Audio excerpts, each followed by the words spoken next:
gauche. Dommage, là il y avait de l'idée derrière.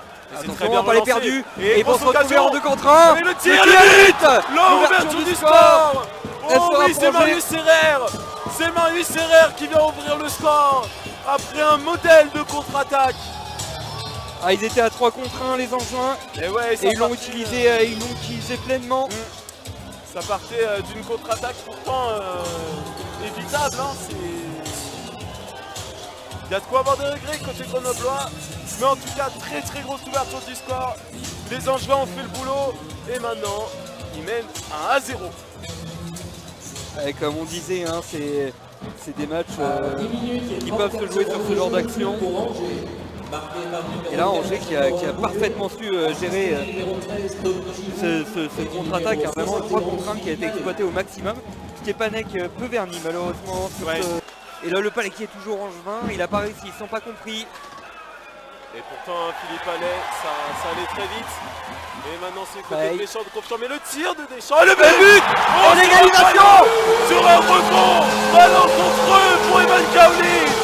Grenade qui vient recoller au score. À peine 2 minutes après l'ouverture du score d'Angers. Et Paul Sud qui explose un partout. Ouais, sur ce contre-attaque, hein, après une très bonne attaque en ligne qui était vraiment bien placée. Et ils sont juste mal compris. Philippe Allais qui a fait la mauvaise passe, récupéré par Grenoble. Le contre a été assassin. Et derrière, la doublette Fleury et Deschamps qui se sont dirigés tous deux sur la cage d'Evan. Le pressing avant, le pressing des Grenoblois qui s'accentue de minute en minute. Kevin Dussault qui perd le palais.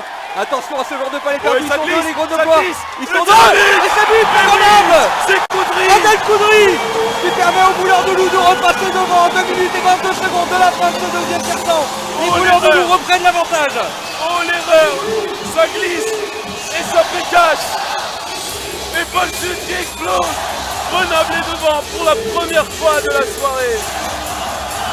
Et quel scénario cette défense angevine. C'est riche en rigidité. Qui craque sur un effort d'échec avant. Ah ouais, c'est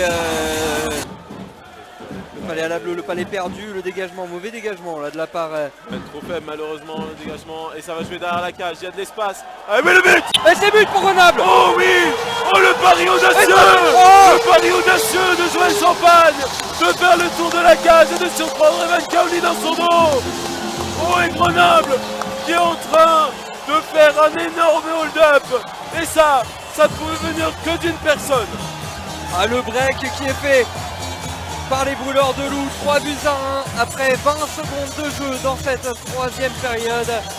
Tu l'avais parlé, le face-off était important pour de Philippe Allais, même si sur le coup ses efforts n'ont pas été récompensés. Oh Lerder, il va se présenter. Avec le tir de Deschamps, le but 4-1. Et Grenoble qui prend 3 buts d'avance à 10 minutes de la fin du match. Et là, c'est peut-être le but du chaos sur cet énorme one-timer de Nicolas Deschamps, servi royalement par Aurélien Vert après un énorme effort. Et là, Grenoble peut commencer à y croire. 4-1. Grenoble qui prend un peu le... Après c'est haut. Attention. On s'était tellement bien positionné. Ah c'est dommage. Et c'est Joël Champagne qui va tirer, qui va marquer. Demain symbole. Joël Champagne, le capitaine, qui vient offrir le titre à Grenoble. Là maintenant je pense qu'on peut le dire sans trop s'avancer. Grenoble sera champion de France. Il y a 4 buts d'écart et 4 minutes 30 à faire. Ah, là on la voit, toute la joie suivant le Grenoblois. Et c'est fini. Et c'est fini. Grenoble est champion de France 2022. À l'issue de ce match.